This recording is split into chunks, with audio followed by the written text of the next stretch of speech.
Hello everyone, my name is Dr. Asma. I am one of the international medical graduate, pediatrician by background and presently training in neurophysiology in London. And welcome back to my channel. Thank you. Today the topic of my discussion is very important. I have been reading a lot about this rant, and I think it's good to know and discuss about your mental health and your happiness during work. So I want to discuss about how you stay happy and look after yourself during your job and your personal life, especially in this training NHS job. I have been reading a lot about people discussing openly about how they have been feeling low, they have been feeling blue about their job, not happy, and what were their expectations and how the things are not working in their favor.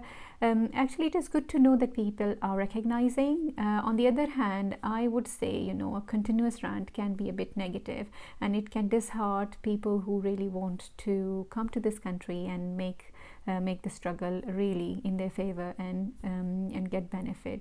So I want to divide this discussion in like 3 stages.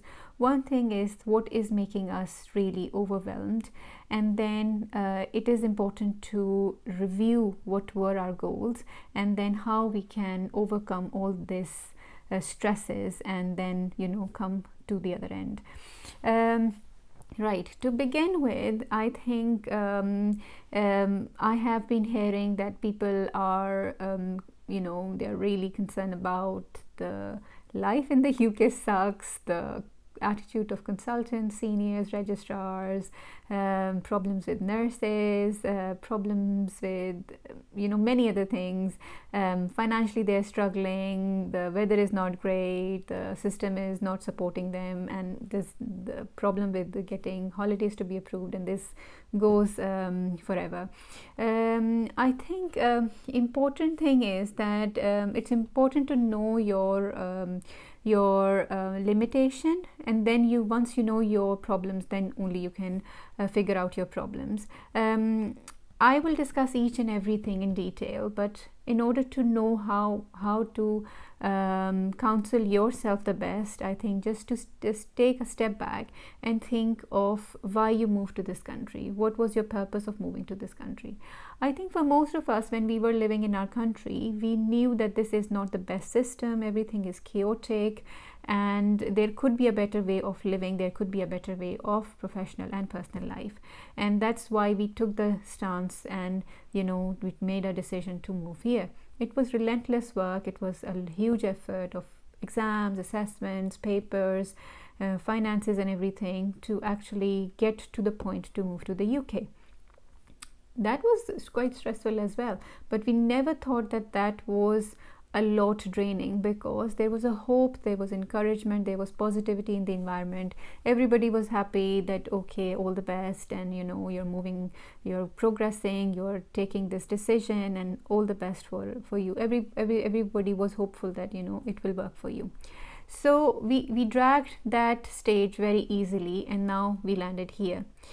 I think coming here, a few of us might have thought that financially we would be better off, but I think by all this awareness in media, in social media, everybody know that UK is one of the very expensive country to live in, and the tax index is very high. So you end up paying a lot of taxes, and probably by the end of the month you're just making your ends meet.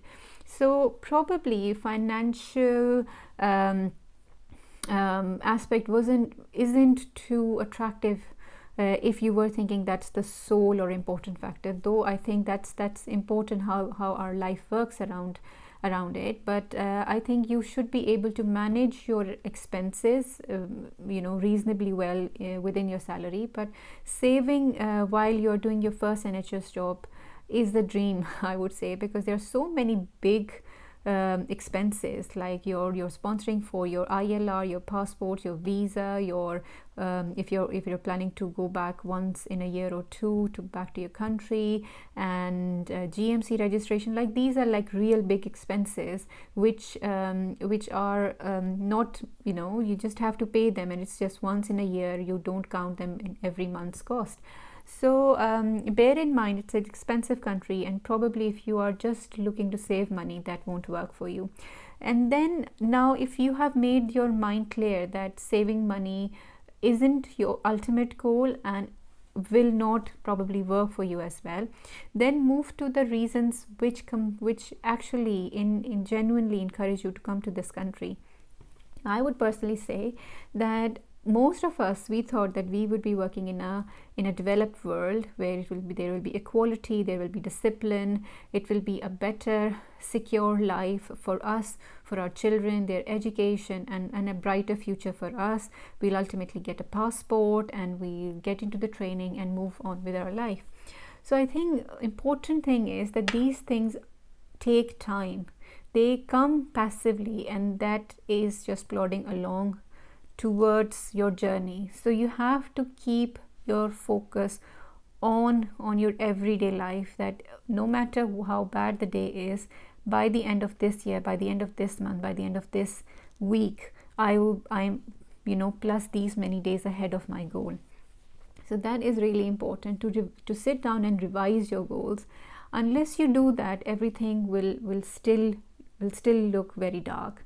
So you have to you have to show yourself the bright side, and actively make efforts to do so. Otherwise you will be just drowned in negativity.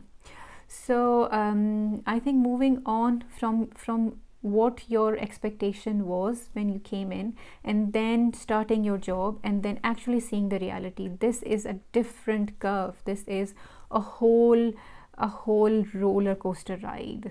It has its own ups and downs. So you have to give yourself credit that you have done all the effort to move into this country, and now plodding along is difficult, but you will make it happen. One of the factors which causes a huge problem in self-recognition is that we are scared of saying that we are not happy. I think if people are saying that we are not happy, it is a good aspect that you're bringing it up and you are trying to reach out for help. But on the other side, I think the solution lies in yourself. You have to revise your own concepts of what is important in your life, and reset your schedule, reset your routine around it, to recognize what positive things are happening in your life. So that's one thing. Other point I would like to highlight is that this is emotionally, psychologically, and physically draining to move from one part of the world to the other. You are moving away from your friends and family support circle. This is important, which you took probably for granted, and you thought maybe you will go in the other job or other place, and you will find people who will match with you can relate to, and or it might not matter a lot, but it does. So you have lost that circle of support. There is a huge learning curve, both professionally as well as when it comes to your personal settling in your personal life. So you're grilled in your professional life, because that's a new place of your work. So whenever you join a new place, everybody's microscopically observing you. All your actions, your attitudes, your hesitance, everything is being magnified. So you need to keep up with that, as well as you come home and you're drained and tired, but you start all over again. The other thing is that because you're battling with this regardless, you have to give yourself credit. You have to appreciate that you are working very hard. And in order to prevent burnout, you have to actively seek the strategies. Nobody will tell you that you need to do XYZ. I've seen UK graduates who are so organized. They are super organized. They know in 10 months time what is their life like they have scheduled everything so perfectly that even if things get stressful, they can hide out in a break. They can recollect themselves and come back with energy. So the people who are already living in this system, which who just sink in, for whom the struggle of communication and all these passive changes don't even matter. They are planning so cleverly. Why not us? Why not we try to figure out what is wrong in our life and what can be done better? So that's one thing, that realize that you are grilled, and then sit down and plan how can you break up your routine. First thing I would say is sit down with your rota. You understand your rota, you know when your twilight is, when your long days are, when your nights are.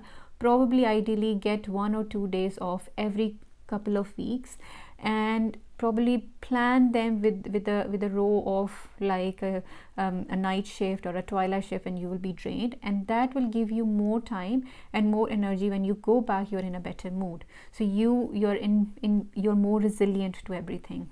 So first thing is plan your life. Whenever you get your rota, plan your holidays. There should be no excuse that you can't get the holidays if you have planned them like 6 months before, right? Like literally this can happen. Sit on in April, sit whenever you get a rota, get your head around it. How does it work? How the rotation work? How will it affect you? Plan with your bank holidays and children holidays, and definitely get a couple of days after a couple of weeks. It's not that you will wait for 6 months to get 2 weeks holiday. Just do it there and then. So that's one thing. And be careful about swaps. Sometimes swaps can be tricky, so definitely before agreeing, even if your hind self wants to agree, just take your time to know that if you agree on this, what will be the impact on your hours. Will it seriously compromise, like will it give you a stretch of more hours, and you'll get more tired and angry. Now that is your organization. Another thing is that when we are thrown in a stressful situation, that we become edgy, we become irritable, we become a bit annoyed, and that reflects out. That is just, and you being microscoped, you being magnified in your professional life, it makes a bigger impact. So if you're already stressed, nothing will work better.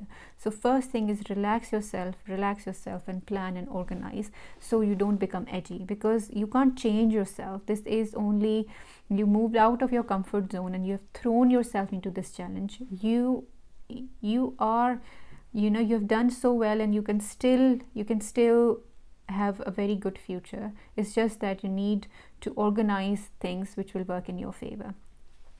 Also in work life, if you think your seniors, your colleagues are a bit distant, they're a bit twitchy, if they are irritated, or they are not as friendly as you would expect them, then one thing is that increase your resilience. How you increase your resilience is by increasing self-care.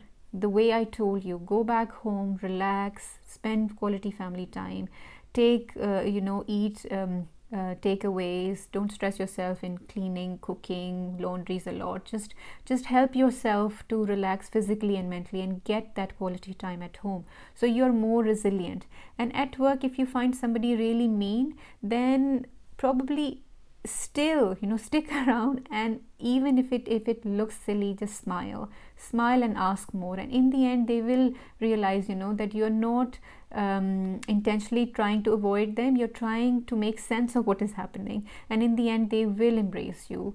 I think everyone in the professional life is really grilled, and they are super overwhelmed with their duties, and if there is a continuous nag of somebody falling behind, and you have to pull somebody else's weight, it becomes trouble for everybody. So I think you need to change the perspective. Just change the perspective. Now, nobody, this white and black thinking of just this is too much, this sucks, this is bad, this is not right, and I'm just leaving, and it's all negative. Just try to avoid that stage of thinking. Try to think positive, try to be flexible, and try to change perspective. And in every person and every opportunity, try to find that margin of sympathy, that margin of friendship, that margin of getting along, and smile, do something extra just to make somebody's life a bit easier, and then probably they might be able to help you in return as well. I know it just sounds very philosophical, but practically, like working in the ward, if you don't know how the pod works, if you just get a glass of water for somebody, or something that and you have an extra pen, or you contribute to them, it just helps them to build that relationship, and then they will come closer to you, they will interact with you, and they will help you through.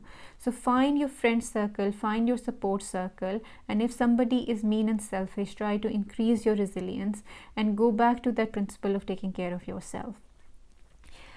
Also, I would highly recommend, please stay away from negative people. The more negativity is around you, the more negative things you discuss about, it doesn't help your mental health. It is not a solution. You should be a solution seeker rather than it's good to know your problem, but then you have to spread your strengths and weaknesses, and you have to suppress your weaknesses, and you have to try to improve your strengths. And that's how every field works. So you just recognize yourself, which is good enough. Through this media, through this forums, many social medias, you are trying to bring up the points, but then in the end, it's up to you. How do you tackle them? First, recognize your goals, reconsider, revisit everything that you have achieved and you want to achieve, and what is good and what is a bit stressful. Then pinpoint exactly what are the stressors, and in order to avoid those stressors, how can you make yourself stronger, how can you make yourself happier, how can you organize your life, how can you be a bit independent so people don't have to pinpoint each and everything to you. And then find a buddy, find a friend. Even it doesn't have to be a doctor, it can be a healthcare assistant, it could be a nurse, it could be anybody who is really kind and can listen to you. And then build a relationship with work, be friendly with others, be resilient to others, and be happy. Come back home and just relax and get your best rest, get your best night's sleep, and spend quality time with your family, and charge yourself to go over it again. So I think that's about it.